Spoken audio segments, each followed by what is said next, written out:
evine min weka greçiyaye Didilê min de bihêvî têdaye Ne fermane ne şert û şert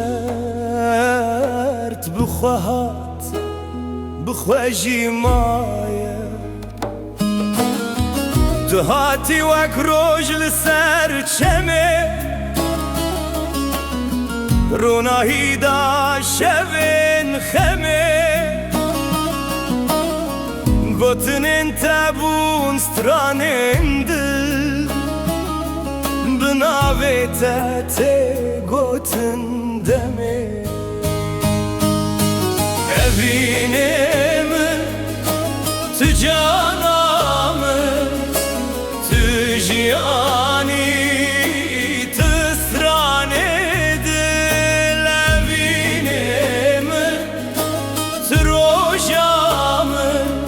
Bi navê te tê dest pê kirin dil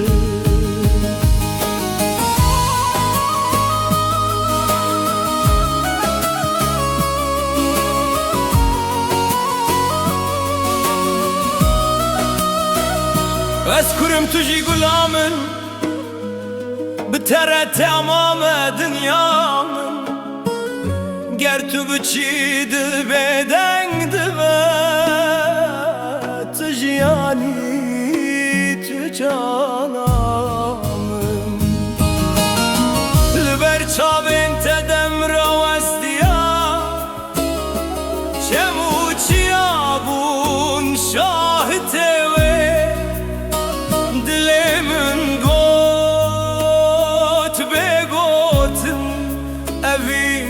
Navê te nivîsiye Evînê min tu cana min Tu jiyanî tu stranê dil Evînê min heta axir bi te re bim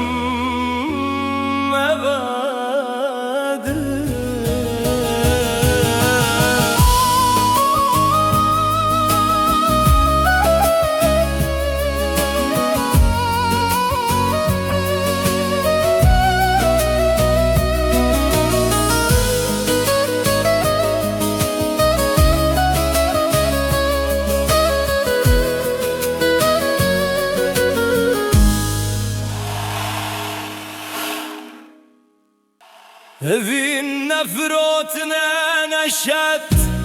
Ne bizere ne bideret